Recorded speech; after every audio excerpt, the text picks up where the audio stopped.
Start. We are recording, as you can tell, and hello. This is the third and the last session of this discussion about spirituality of aging and dying. And it's based on our forthcoming book that is called A Tender Time, Quaker Voices on the End of Life. My co-author, Kristen Zimmett, who's a member of Hopewell Center, and I have been working with this for the last couple of years under the care of the End of Life Working Group of Baltimore Yearly Meeting. Very nice. It is nice, thank you. And Baltimore Yearly Meeting is going to publish this book. We expect it out in June next year. It's been an intense and fun and exhausting and very worthwhile project. And I'm so ready to be done with it so that we can be doing more interactive workshops so that you all can start engaging more with some of the material in the book. Our book seeks to uplift and celebrate the joy and the challenges and the creativity of late life.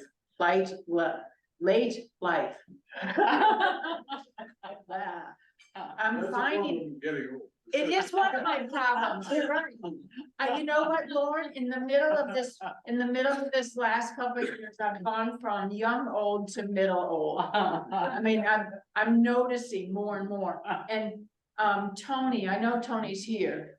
The last session, Tony noticed on the board how I listed these challenges, the spiritual challenges of getting older. Every few lines, the words were letting go. And then there was another letting go after 4 or 5, letting go. And I think, yeah, because that's really what it's about. Yeah. It's letting go and recognizing our limitations and trying to celebrate the creativity and uplift the process at the same time. Our book also was really meant to empower friends to listen to the creativity and the divine and the yearning of the divine to draw us home. One of our tenets is that, you know, the process of birth, of moving the divine energy into the incarnate is completed in the aging and dying process, where the incarnate fades back into universal oneness and universal love. And as we go through this process, as our physical bodies change and our mental capacities shift, there seems to be more and more yearning for more stillness and more opportunity, because we're tired, to have more time to listen and to let that natural process of merging back into the universal love, to have it embellished. I mean, we could to encourage. I mean, the tiredness encourages that process. Richard Rohr talks about looking out the window sometimes and just gazing. He's not looking anymore. Yeah. He's just gazing. You know, and I look at the deer out in our field, which I would rather they not be there. But it's like you see them and they're just gazing. And grazing. But that's what they're doing. That's amazing. Yeah, that's what they're supposed to be doing. And that's what we're supposed to be doing too. We're supposed to allow that process as nature takes its course. And so this book is there, is to uphold that and to encourage us to listen more attentively to that, so that we can enjoy the process and that we can make the most of it. And also to stimulate conversations, to demystify this difficult topic, to bring about intergenerational healing. Many of us have had experiences of difficult deaths or deaths in our families that were hushed up. And it's like those kinds of memories linger with us and make us afraid, because they hadn't, our mentors, our elders didn't grapple with some of the issues. Now we have a chance to grapple with them and let go of some of the burdensomeness of the topic. Quakers have all these testimonies, right? They show us how we incorporate faith into our practice. You know, it's a very practical ethic. All of those testimonies. So our book has taken the testimonies and looked at how they all apply in late life. And one of the biggest things that we keep coming back to is the testimony of integrity, dealing with reality as reality is. The reality is that none of us make it out alive. And so I say, how do we do it well? And what we've come to recognize, both from our listening and our experiences and our research, and looking at history, the Quaker Voices over the last several centuries, is that Quakers focused on making heaven on earth. And they focus more on that than on what happens in the afterlife. And the feeling was, there's no way to have a good death if you don't have a good life. So how do we have a good life now, given that we are moving into our older years? And that's what the book is about. I want to acknowledge this is really not an easy topic, and it's very taboo. It's multi-layered, very emotional, and it has, as I said, a tendency to uncover those memories of things we'd rather not have experienced. When there are unresolved issues, they do tend to have some kind of a function, an agency in our lives now. So this week we had an experience, Kristen and I had an experience of these unresolved issues that came up. She recently fell and broke her collarbone. And it's painful. It's shifted her ability to type. She does all the typing now with one hand because the other's in a sling. But one of the things that's happened is that people have come and tried to console her. And they've told her all the bad stories about them having a bad collarbone break. How this happened, that happened, and the disaster here, and how horrible this is, and watch out for that, and blah, blah, blah. And oh, and thanks very much. I'm glad to see you. I hope you feel better. Bye. Never having asked her, how are you? And so, you know, when you look at that, I mean, you hear that story and go, oh, what's going on for this person who really wasn't attentive at all? And what it suggests is that there's some unresolved issues for that person. That Kristen's bad story or misfortune kind of triggered in that person, as opposed to her then being able to listen. Well, the fact that you all are here and that we're dealing with this means that there'll be fewer unresolved issues, because I'm not going to let you get off the hook. But that's the way we should be for one another. We want to walk with each other, holding each other up to hold our lives, to let our lives speak through the light we're given according to the testimonies that we've been practicing, that we committed to live with. So don't be those people who give you the bad stories after I have a difficult. Do your own work. And when we do our own work regarding dying issues, then it will help us do a better job living well so that we can die well. Does that all make sense? Yep. Okay. So thanks for being here. I mean that. Thank you for me. Thank you for your family. Thank you from our community. Because as we collectively gather together to do this work, we will all be stronger and more able to focus on these issues with honesty, with love, with openness, and with heart, with tenderness, because it really is a tender time. Why do we wait until later in life to think about these things? Well, why? Why? That's really important. I guess I was living and well, that'll be later. Anyone else have an answer to that one? Do I need to repeat the questions for Zoom? Ellen, did you hear? Okay, Ellen's nodding yes. thank you, okay, thank you. Okay, I also have to say, it does go easier when confronted at an earlier time. I was on an aging well group with my quarter at home. And we worked very hard to make resources for people. We couldn't individually do pastoral care for old friends in our meetings, but we did all kinds of resource work that we could possibly do. And then we got to talk about the issues. Right. thank you, Laura. Today, I want to have more time to hear about things that we as a meeting could do to support one another. So that kind of follows up on your questions right there. Yeah. So the first session together, we spent time just listening to some general themes.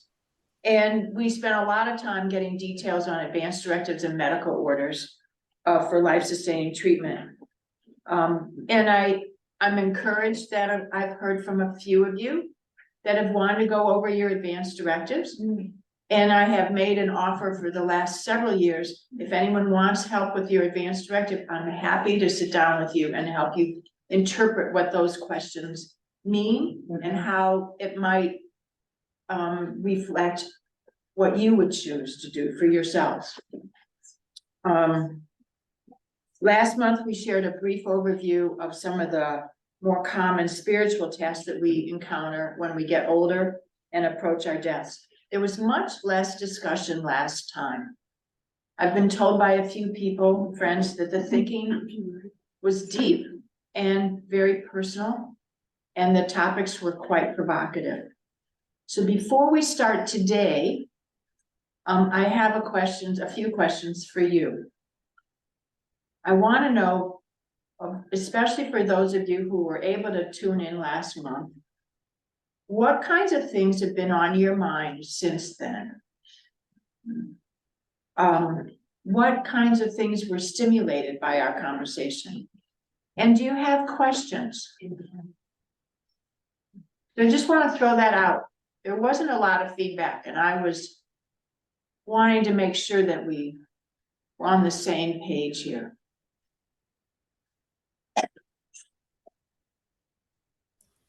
What can you do, Patty, this is Ellen Atkinson. Yeah. What can you do to fill us in, those of us who were not present last time?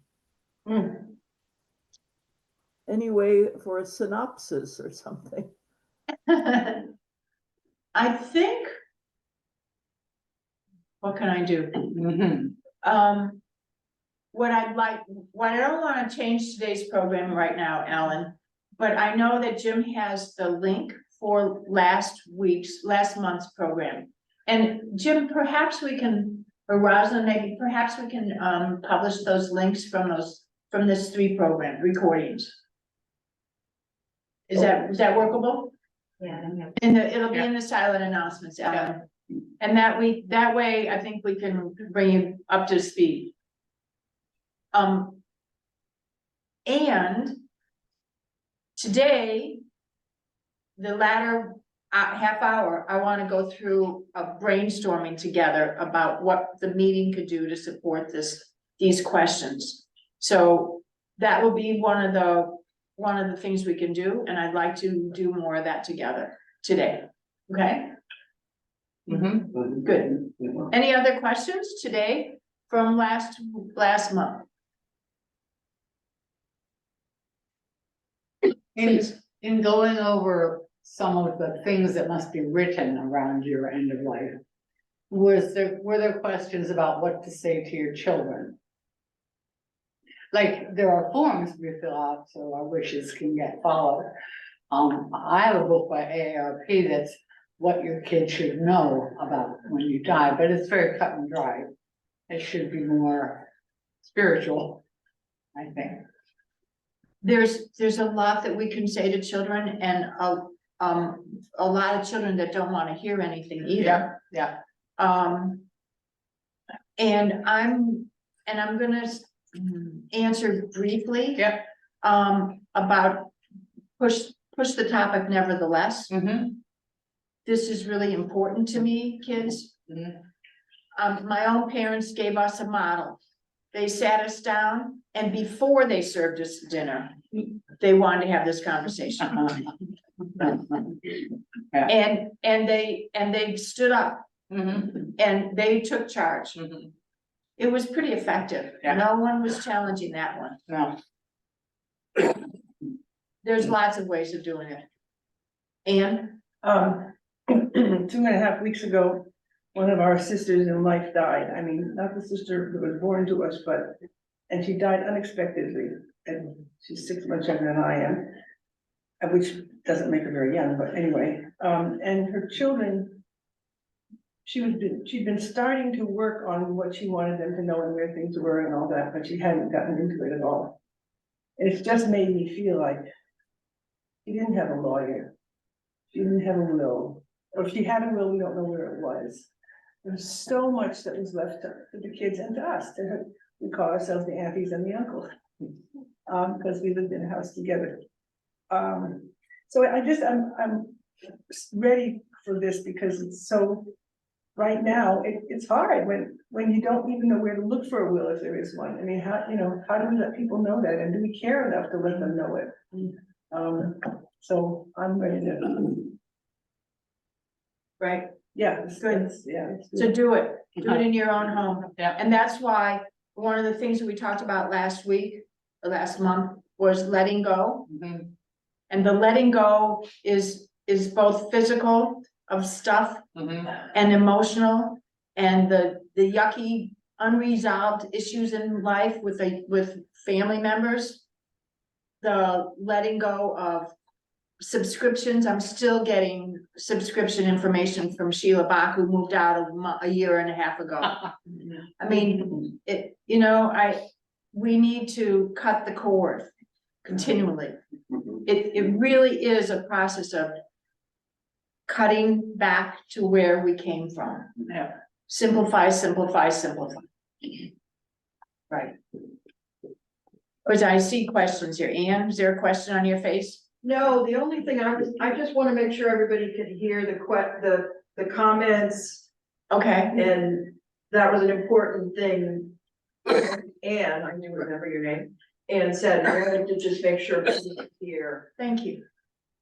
Okay, Beth, will you put your hand up if you can't hear? Yes. Thank you. Okay, good. Deborah, On this topic of letting children or other family members know and know where things are and stuff, it's something that we all kind of have to think about.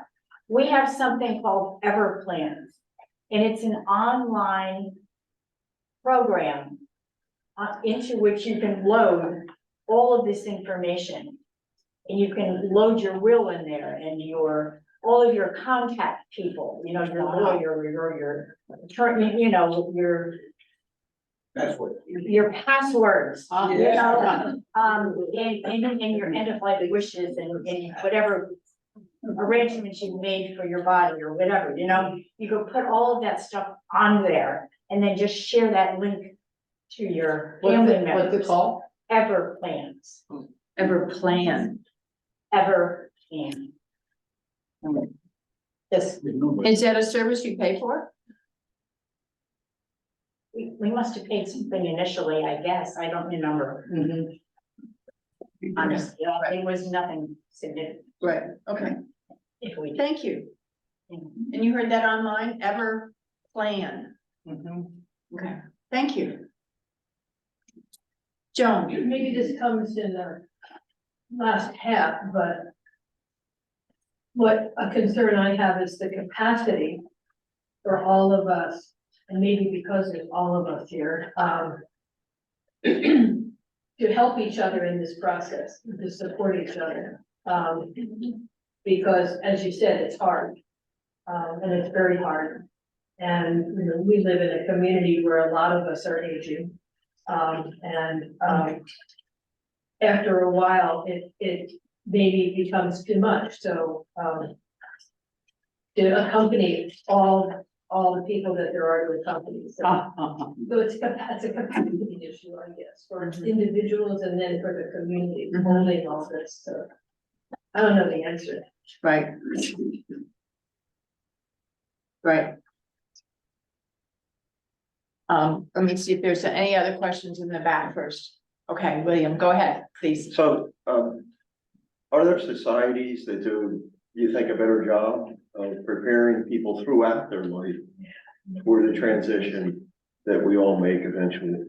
And maybe I'm getting off track, you know, something like that, but when you mentioned something earlier about now, you know, we're planning for end of life, but maybe some people think about it throughout their life, or they encourage young people to realize It's very true that, people who are living closer to the land yes, are more comfortable with the cycles of life. Yeah.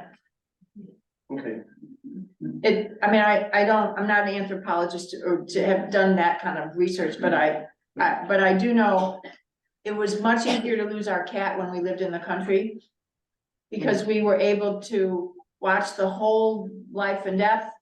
And there was just something about it, just felt more natural. You know, the chicken got sick, and what do? We took it out to the woods to feed it to the fox, or whomever was gonna get it. There was something just comfortable about it. And it doesn't make it easy to let go of mom or dad. No. But there's an acceptance of the cycles, the acceptance of death.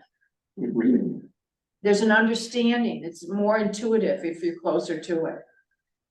When, the closest thing I've seen that feels appropriate for today's society is the meeting in Lancaster, Pennsylvania, the Friends meeting that has a death care group. It's headed up by a nurse who had originally been a midwife. And there's a lawyer involved who is technically a funeral director, according to the state of Pennsylvania at this point. And they make contracts with families when someone is dying as if they were a standard funeral home. Wow. And the meeting, under the care of the meeting, there are 5 or 6 people in the death care group, and it's a ministry. They work with the family and go to a home or a hospital.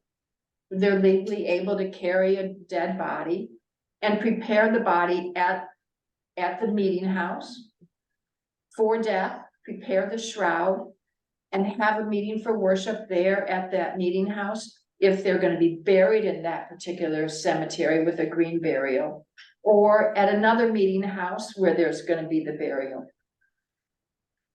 It is a way that Friends have reclaimed the pastoral care at death to honor the grieving process in a short period of time, rather than postponing the memorial for months. The body is taken care of, washed, prepared for death in a green burial. It's a very, and processed outward, and Friends have opened the hole up, perhaps sometimes they use a backhoe, and then Friends will bury the person right there at the meeting house. We technically could do that here too. It doesn't outsource a fundamental function of pastoral care. It allows for grieving on site immediately. It allows for community to come together in the way Friends did with potlucks, and we don't mean hospitality be needed, obviously, but it also people come together. I just helped Betty Hoover's family this weekend, help empty her home. I mean, it was a way of walking the walk with them as we were saying goodbye to her spirit. And, as we know, people don't, well, most of us know, people don't go instantly. Their heart stops beating. There's a gradual procession, a gradual slow down, and the spirit seems to leave over time. The Rudolf Steiner people recommend 4 days before the body is buried. That's legal. Well, I should say it's not illegal. There's no laws about it. It makes sense to do dry ice and turn the AC on, but it's acceptable to be connected to natural cycles. And it's within our realm of possibilities if some of us want to take on that ministry. And So Patty, have you seen any Quaker models that, like, I don't know very much about the committees in the meeting, but have you seen any meetings that have sort of a committee that, like a pastoral care committee, or I'm just making this up, but like, that has death conversations with people, that helps them, you know, like, it almost seems like the death part's the easy part. yes, So there are have you several seen a meetings. Quaker model? Yes, there are several models for that. And have we thought of that? We want, I was gonna think about that starting at 1:30, to tell you the truth. I can flip flop, we can do that now. I just, But actually, you know what, I think I wanna, say, at 1:30, I wanted to come back to, we're gonna do breakout groups right now. okay. All right, to do queries for a half hour, groups of 3 people, and Jim will put the queries up. And we'll come back. And unless there's something that's so poignant that has to be shared, I want to get into sharing ideas about what the meeting could do to support. And we will entertain those ideas, because yes, there's several meetings that have death with dinner conversations, or dinner with death. There's the Mortals in Frederick meeting, the Charlottesville's got a meeting, Herndon meeting's been doing stuff. Britain has the QDD, the Quakers Death and Dying Group. There's lots of meetings doing stuff. So let's come back to that topic after we do breakout groups. And Lauren, is there something immediate? I just putting one new thing into the discussion is that nowadays planned death is becoming reasonably accepted in our society, and that has an interesting twist to it, which I experienced so beautifully in my own family. When Mary Redding Nichols Miller decided that her life had come to an end, she was in her early 90s. So the whole family was invited to come to our home where she was living with us. And she went out and got her hair done. We all went to the best restaurant in town that we knew. It was a restaurant we loved, and had dinner, and came home, and she could say goodbye to everybody in the family. And she went to bed, and with only, for the last week of her life, only the care of her daughter. She stopped eating and drinking and was gone within a week. And she had planned this so that she could have that lovely experience with her family. But you know, many of us are not going to plan our own death. But it has a certain element of beauty to it, I think. Thank you. Mary Ann. One thing that happened at a friend's house that moved me greatly was that a man was facing death from Parkinson's, and his wife had a meeting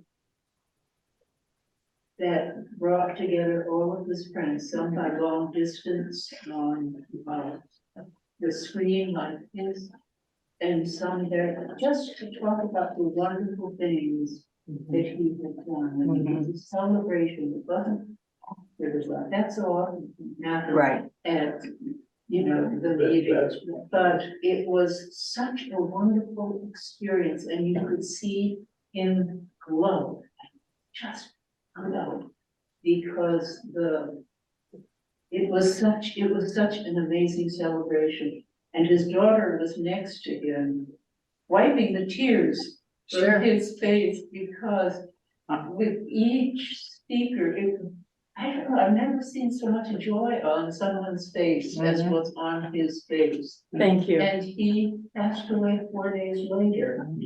But it was an amazing experience, I think, not just for him to see all of the love, but for us to be able to participate in it. Thank you. It sounds like something we could do more often if we should choose to. Yeah. Yeah, But I think it was the first time I had experienced that. but what I wanna do is hold that, Jim, maybe we can capture that as an idea too, and these couple other ideas, you now work on that while we're. Let's just do, I'd like to work in breakout groups at this point, cause this goes on, this could go on for a long time. We're gonna go into 3 groups of 3. It looks like you've got a couple online and then groups here, and Jim's gonna put on the board here on the screen our queries. Let me read them to you now. And you do you wanna go ahead and? Okay. Well, I'm gonna read them too, just I think it'd be easier to hear them too. And the questions are, what are my emotions about my own mortality? And the mortality of people I love. How does my faith inform my understanding of death? How would I describe a good death? And if death were imminent, how would I devote my remaining time? Oh. There is no way you're gonna cover all of this. And I want you to pick the one that you want, that speaks most to you. In groups of 3, it means that each person has 10 minutes about. And I recommend that you not be with somebody you live with, so that you can talk more freely. In case that's an issue for you. You don't know, so you get it. Jim, can you make them bigger? Always That's the biggest you get? Oh. Okay, you can't, change the font, okay. Go make it bigger. Just the queries. Oh, there you go. He can change that. Yes, that's helpful, thank you. So, can I ask you guys to start shifting, please? There's room up here.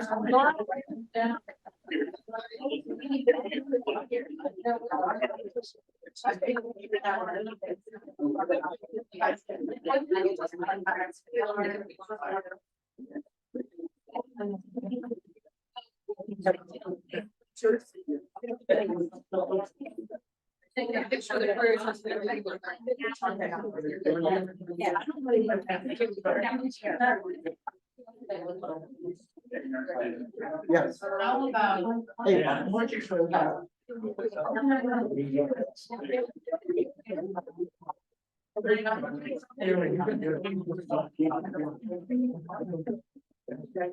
Somebody come over here.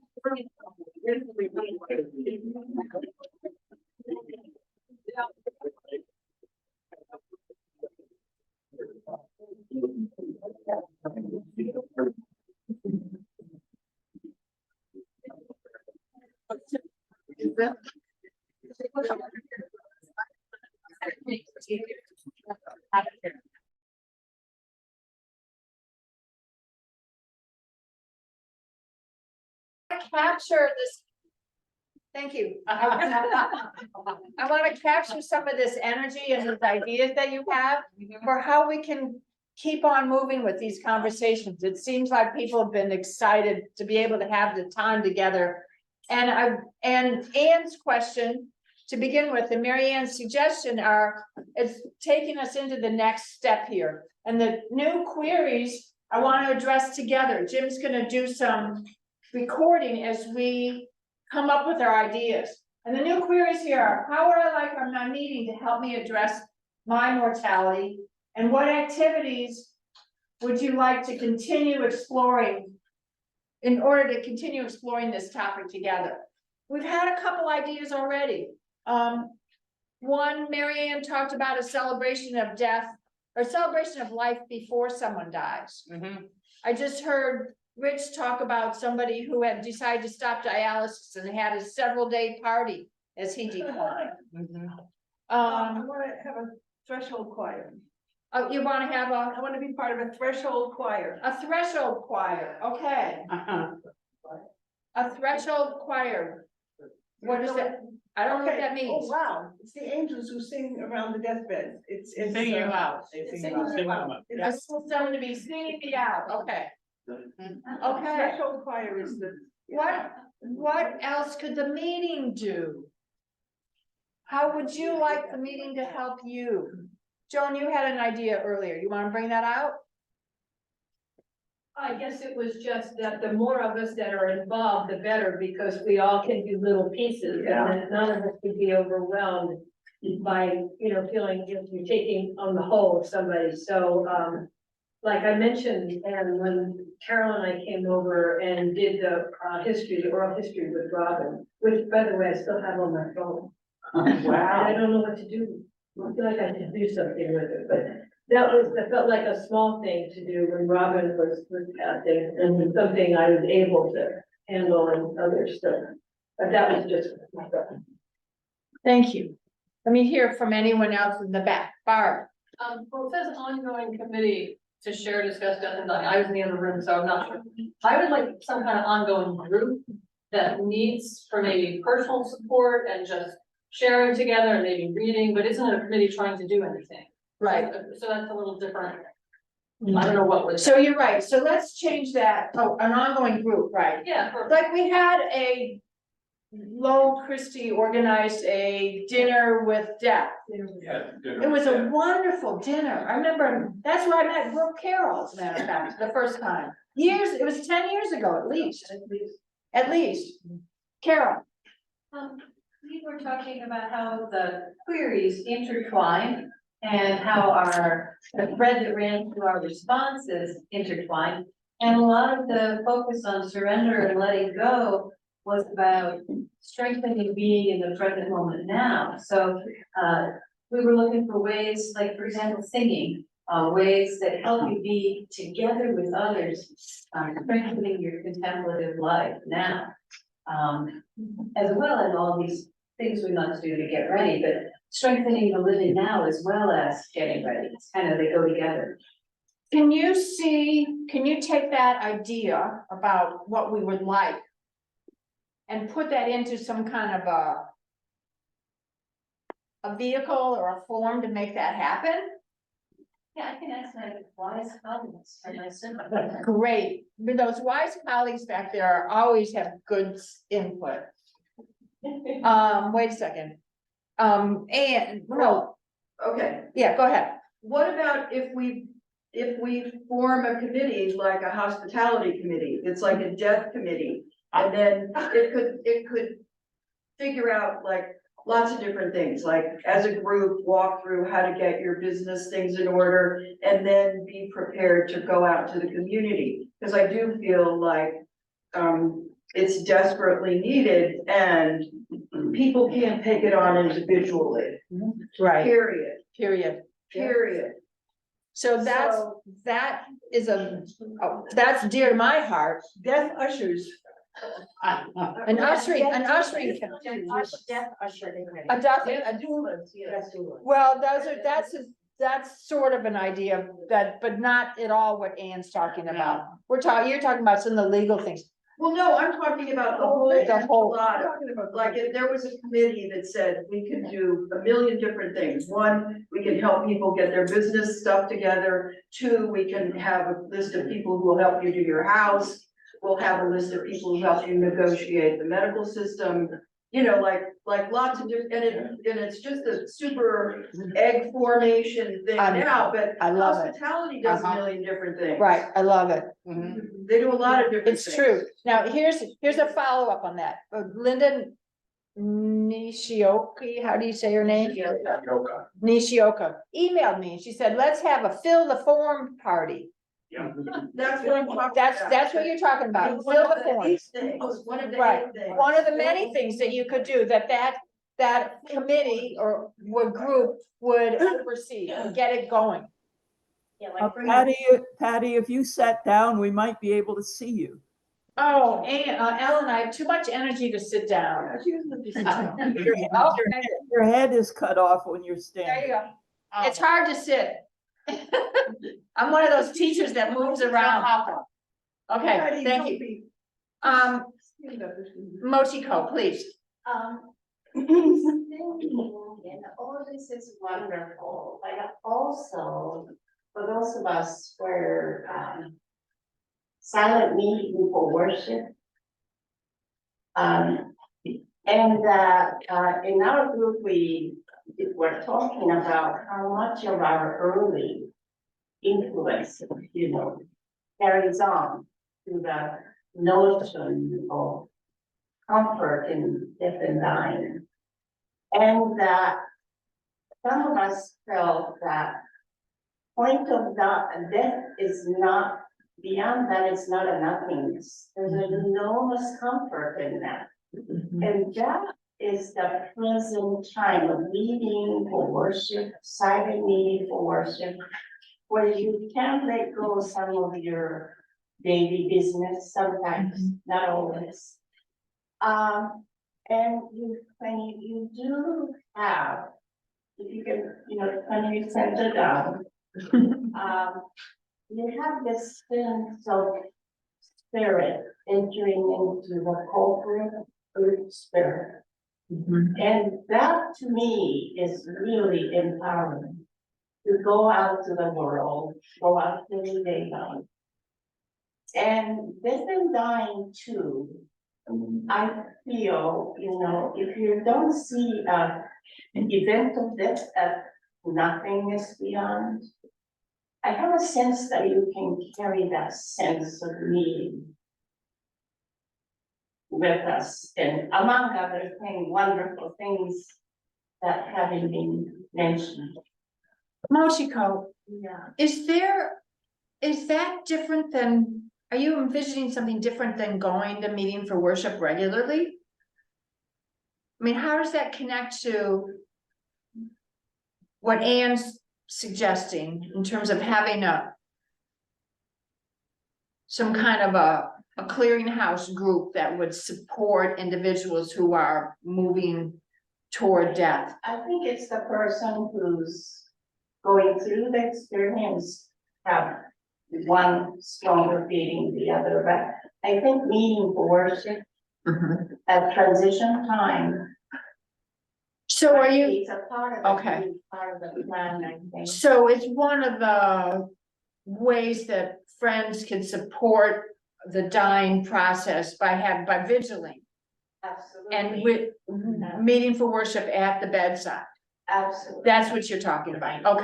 Okay, wonderful idea. And I'm sure that it happens. I'm sure it happens. I mean, I've done that for years.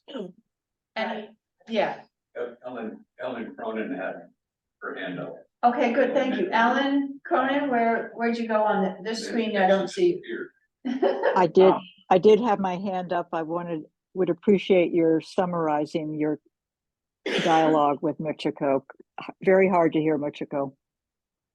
Mochiko was talking about how the power of meeting for worship can ease the transition at death, and it helps people recognize or experience the ongoing sense of life even after death. And that takes some of the sting and some of the fear out of the actual dying process. And also raising the possibility of supporting one another more frequently with meeting for worships at the bedside. Did I get it all, Mochiko? Thank you. Yes. Any of the ideas that could soften the meeting away from the taboos. Anything that could make it more front and center naturally, because my meeting refused to listen to what I brought back from my deaf and dying group. Okay, well, that's what we're doing here too. Yeah. We're trying to soften it to be Yeah. able to make it a Yeah. more comfortable Yeah. space, so where it's not the elephants no longer in that room, Okay. okay? Please, I'm Lyle from Rochester Meeting, New York Yearly Meeting. A resource that I think might undergird the planning for some of these other wonderful ideas. Our yearly meeting Committee on Aging Concerns are published a few years ago, and it's about to be republished in a revised version. A 24-page workbook called Quaker Values and End-of-Life Decision-Making. Right. So it's a platform on which Right. many of these other ideas might be built. thank you. There are pages for medical, for legal, for the spiritual part, but all in the framework of how do our Quaker values inform our Right. decision-making. Right, thank you. And do you know when that revision is coming out? Any month now, I'll Okay. let you know. Yeah. Well, thank you. I know Patty Muldoon and Callie, and I. Callie, yeah. And, that, our book is a companion to that document. And it's interesting, that yearly meeting in New York has published about 5,000 copies of that. Mm. The goal was, this is something that our yearly meeting could do too. The goal was to put that booklet in every single hand of every friend. Because it is a workbook, it's 8.5 by 11, with forms in it, so that people can tear out the forms and fill out your own advance directive. That's great. And it is listed, I mean, in it lists all of the queries. We have leaned on that a great deal. Thank you. It's a beautiful workbook. Yeah. And so that would be related to the fill the forms party. That we could have New York Yearly Meetings pamphlet for that purpose. Yeah, now hang on a second, because Beth has a question back here first. I was just wondering if the. Can you stand up, Beth? I think your voice would carry better for others on Zoom. When we were talking a little bit earlier about whether committee was the right description for the second query up there, what do you think about calling it a working group instead of a committee? I don't know, just, it seems like that's what we were describing. Yeah. Would people have less aversion to joining a working group rather than a committee? Yes, yes. And it doesn't have to go through nominating either. It's time limited. And time limited, and you can come and go? Whoa, that's appealing. Yeah. Thank you, Beth. Right, Jerry, I think one thing we could do as a service to the meeting is to conduct something like what we're doing here today. To promote understanding and preparation. and tell me more. What else do you imagine? Well, a lot of the things that have been discussed have been about celebrating the life prior to the end of life. I think that's certainly one thing, but there have been many things discussed here today that I think would be valuable.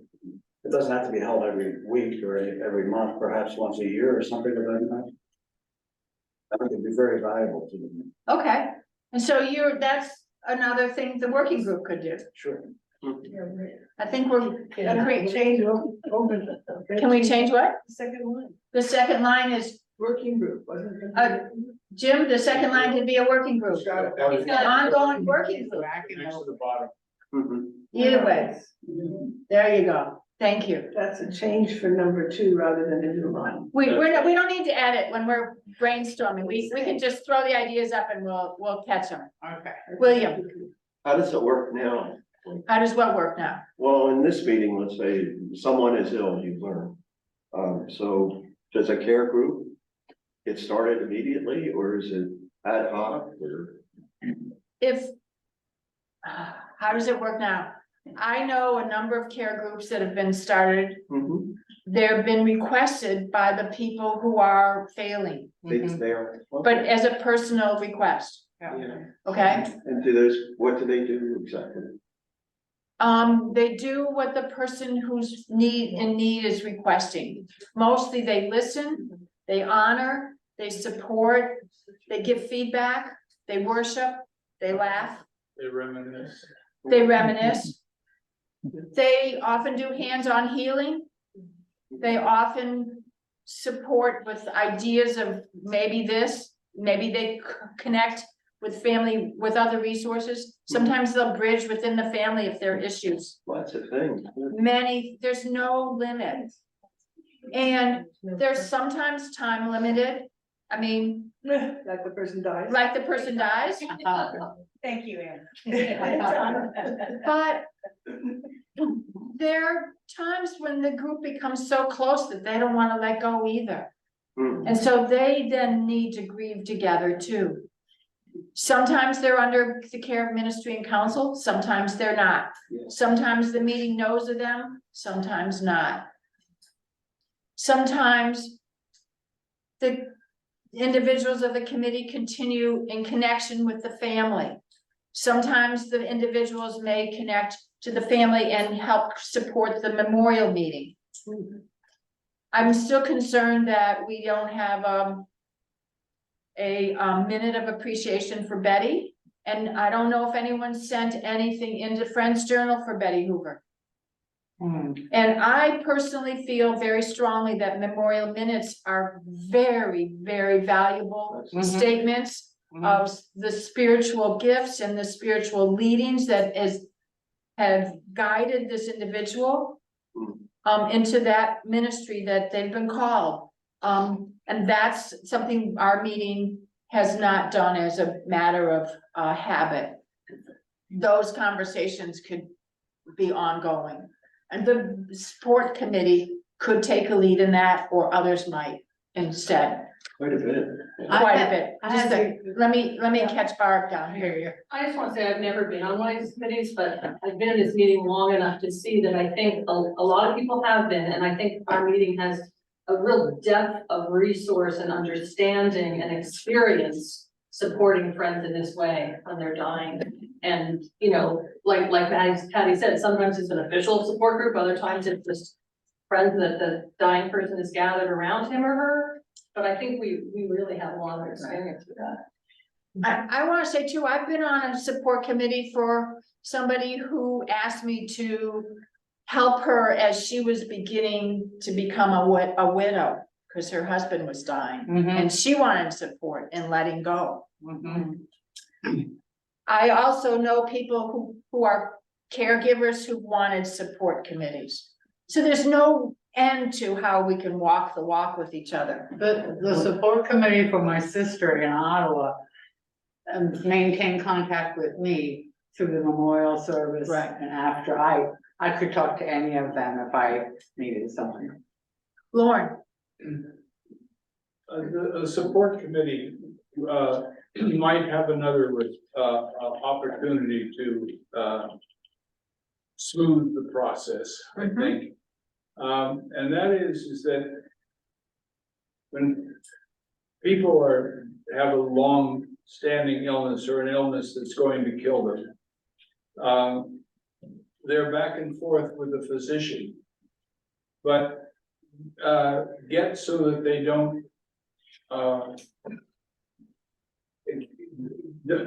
can't communicate as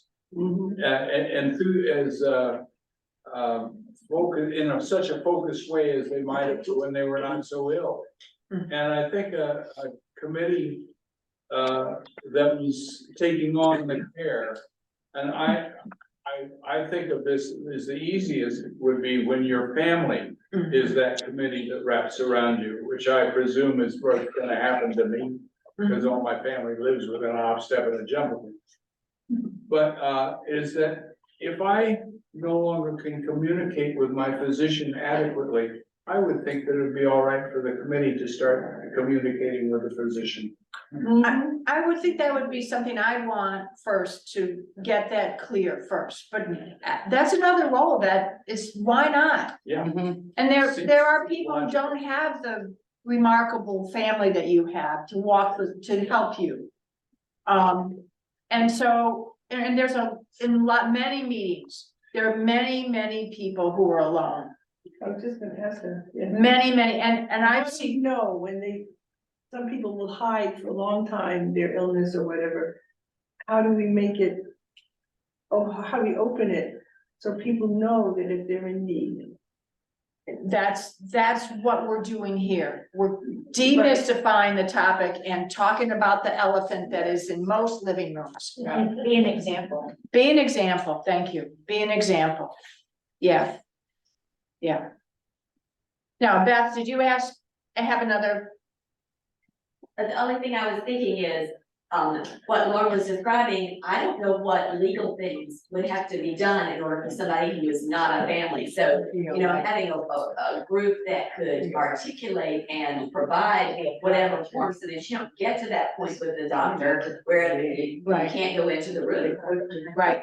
Because of Well, laws. so that comes up to HIPAA Yeah. and those kinds of things that we would want to, the group would want to make sure and have real clear boundaries of what's okay and what's not. But there are legal issues there, and it all could be worked out through communication ahead of time and advanced directives. Yeah. Okay, if I were a power of attorney for medical purposes for somebody, that advanced directive that names me also gives me HIPAA permission. Yeah.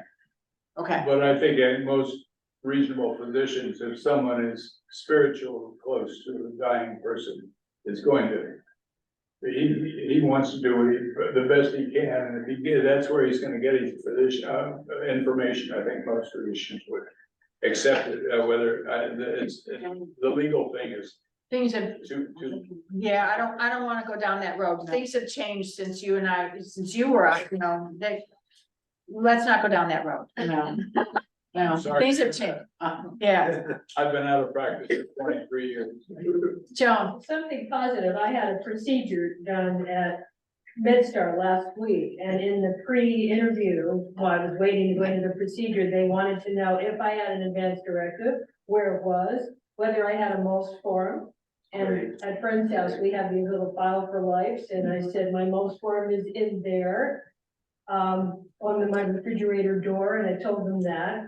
Except that it wasn't. Except it wasn't because he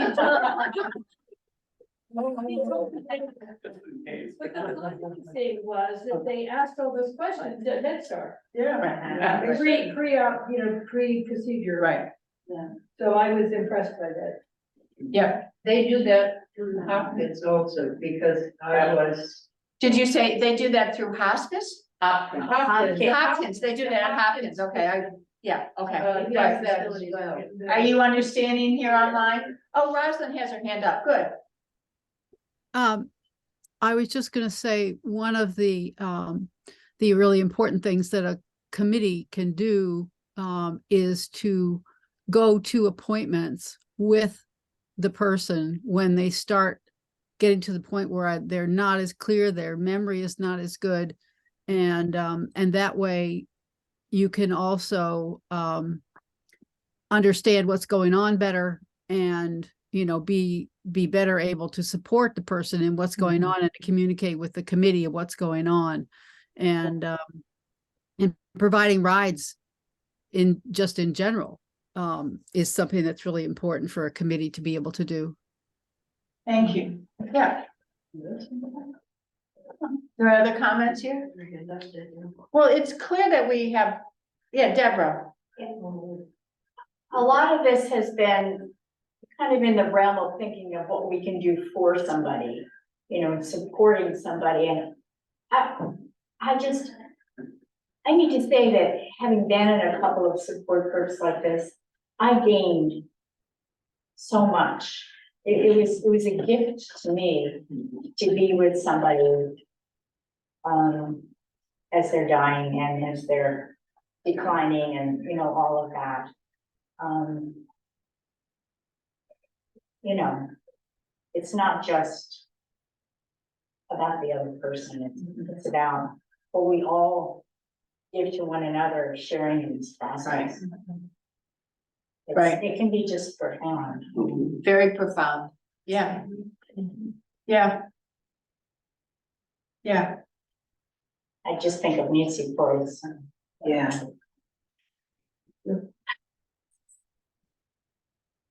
Thank you. What was just, did you all hear online? I know. Hear enough? Okay. And Dorothy, you're here. Thank you. So we even have, Dorothy, aren't you in Ohio? Yeah. Can you unmute, please? Dorothy?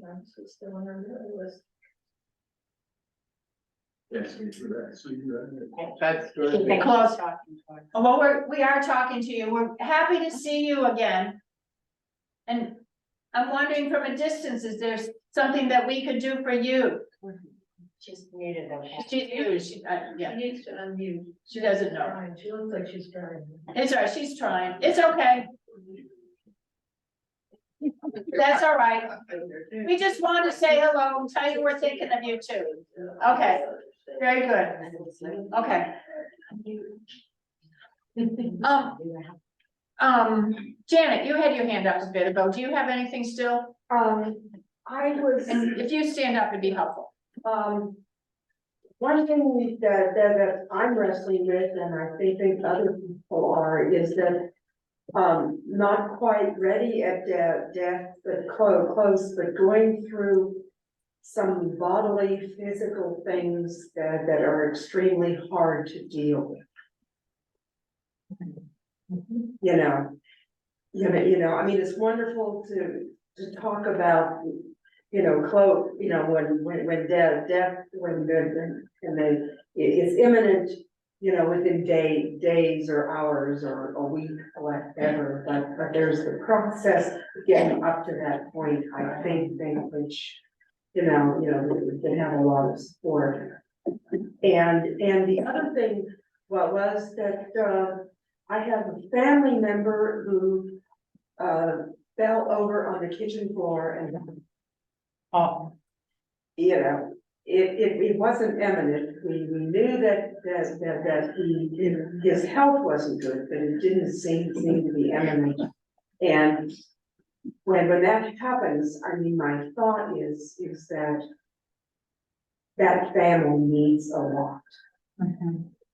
Really needs a lot at that time. It's just some couple other things to put Into the mix. Yes, we can have all kinds of little working groups here. Well, thank you. And that really reiterates the need to deal with our issues now while we can. Because any one of us could fall over dead. Any one of us. Yes, you're right. It's not the usual way. It's only 8% of us get to fall over dead or get hit. That's right. It's not the usual way. But it could be. I could have. It's right. But maybe it's more common in some families, but. Right. Okay. Thank you. I think it is time. Thank you. This has been really rich. I'm really glad that you're here. I'd love to know if some of you would like to be on a working group. You want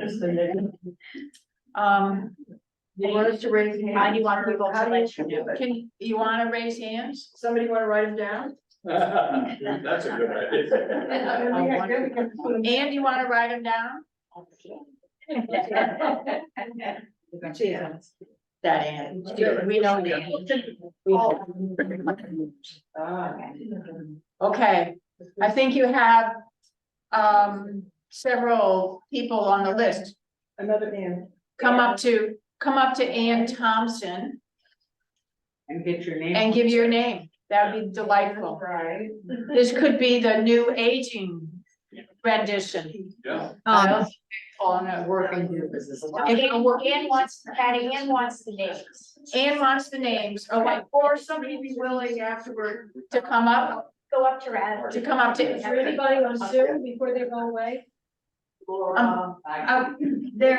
There's a question from Rosalind, and I just want to say, I think Rosalind has a question for us related to this. But I do want to ask people to touch base with Ann Thompson if you want to be part of this working group. And Rosalind, you have a comment here we'd appreciate?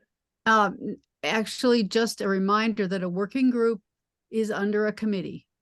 An interest group, there's a special interest group or something else. So you just want to clarify what it is that you want to be. If you want to be under a committee, then I suggest that you talk to a committee, but otherwise, there are there's two different categories. So don't set up a working group if you don't want to be under a committee. Okay. So what can we be without Interest. It's, I'd have to look in the manual procedure, but like, it's like the refugee, one of the groups that's working right now started up and they weren't under a committee. And so whatever they are, I could look it up. But anyway, you can just say that you don't want to be a working group. You want to be, just call it an interest group for now. And then we can figure out what it's called. I think, Rosalind, that you are channeling Howard Fullerton. I have been for a while. I know. Friends, thank you. We have lots of things that we've covered and more that we will join together to do. Thank you very much.